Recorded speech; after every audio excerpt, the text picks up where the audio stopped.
आज अचानक से फर्टिलाइजर घोटाले या यूं कह ले कि खाद घोटाले की चर्चा जो है वो एक बार फिर से होने लगी है, क्योंकि आरजेडी के राज्यसभा सांसद एडी सिंह यानी अमरेंद्रधारी सिंह की गिरफ्तारी प्रवर्तन निदेशालय ने इसी मामले में की है।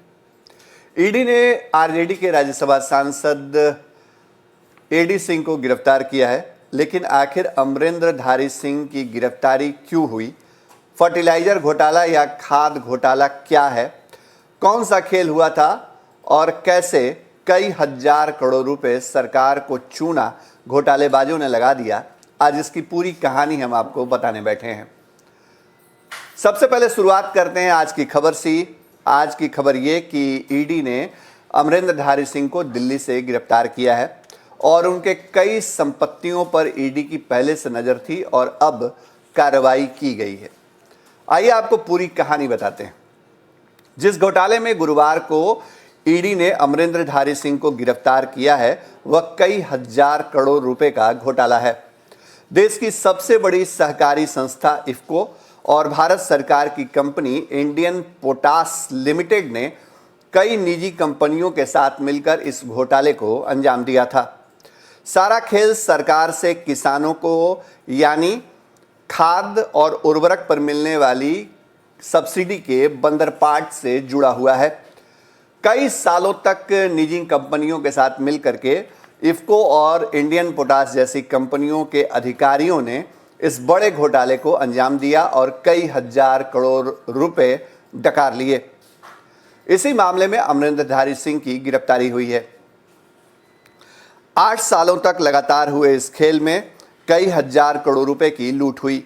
मामले की जांच सीबीआई कर रही थी, लेकिन बाद में जब इस घोटाले के आरोपियों की अकूत संपत्ति का पता चला तो ईडी भी मैदान में उतर गई। ईडी ने आज ही अमरेंद्रधारी सिंह को गिरफ्तार किया है।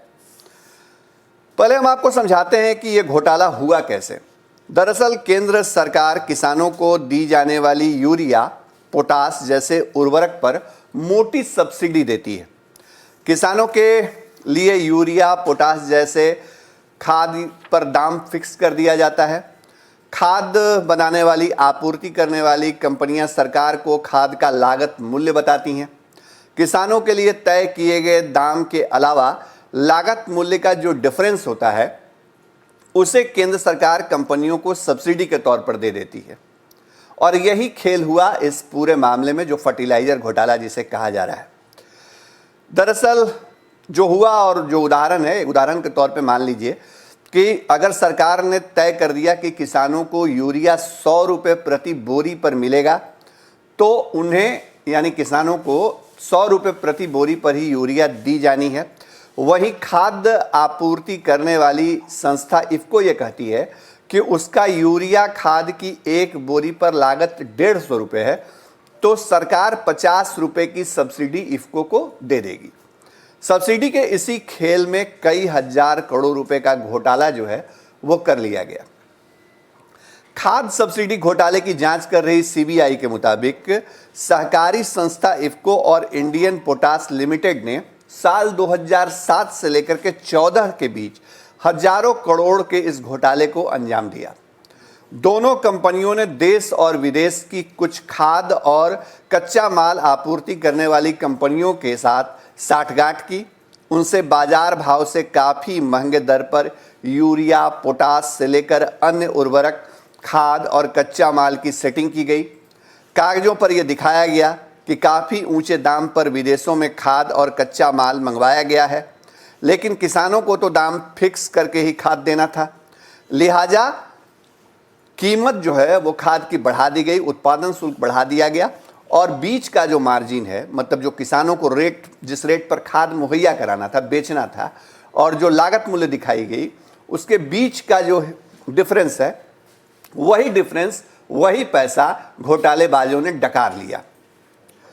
सेटिंग के जरिए विदेश से ऊंचे कीमत पर कच्चे माल को मंगवाना और फिर सरकार से कई हजार करोड़ रुपए की गलत सब्सिडी को हजम कर जाना ही फर्टिलाइजर घोटाला है। सीबीआई के मुताबिक करार इफ्को और पोटास के अधिकारियों ने सप्लायर कंपनियों से करार किया और ऊंचे दर पर उर्वरक खरीदे और अवैध मुनाफे में हिस्सेदारी की सेटिंग की। इफको और इंडियन पोटास के अधिकारियों को अवैध कमाई का बड़ा हिस्सा मिलेगा, यह भी सेटिंग में तय किया गया।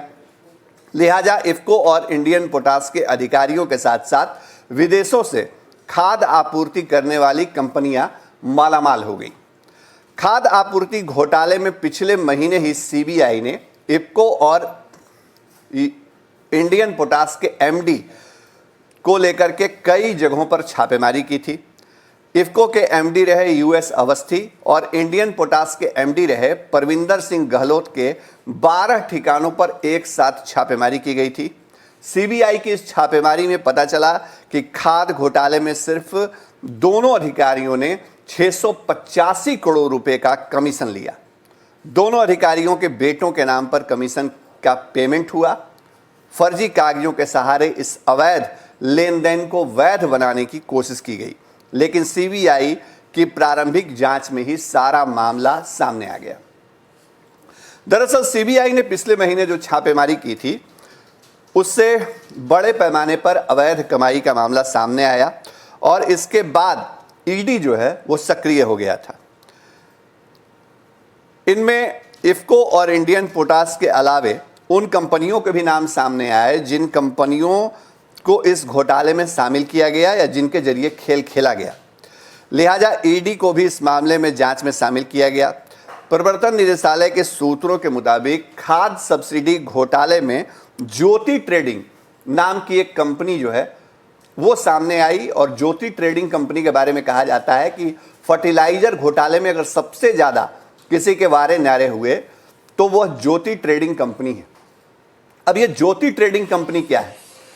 आरजेडी के जो राज्यसभा सांसद हैं अमरेंद्रधारी सिंह ज्योति ट्रेडिंग कंपनी के वाइस प्रेसिडेंट हैं और बताया यह जा रहा है कि भले ही कंपनी के मालिक कोई और हों, लेकिन सब कुछ सारा कमांड अमरेंद्रधारी सिंह के हाथों में है और अमरेंद्रधारी सिंह ने फर्टिलाइजर घोटाले में जितनी बड़ी रकम कमाई ज्योति ट्रेडिंग कंपनी के जरिए, उसकी बदौलत एकाएक उनका रसूख बड़ा हो गया और उनके पास अकूत संपत्ति जमा हो गई।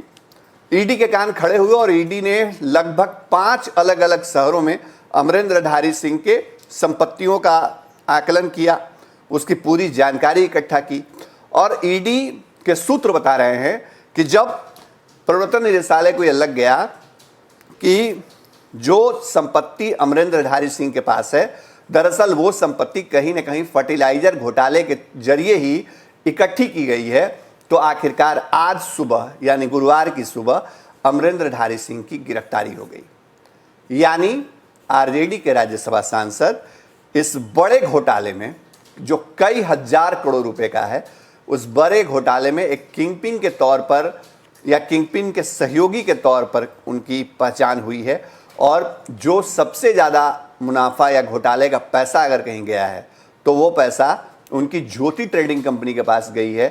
अब ईडी इस मामले में एक्शन में है और अमरेंद्रधारी सिंह फिलहाल गिरफ्तार हैं। हमने आपको फर्टिलाइजर घोटाले की पूरी कहानी बताई, अमरेंद्रधारी सिंह और उनकी कंपनी ने क्या किया है इस घोटाले में, उसकी पूरी जानकारी दी।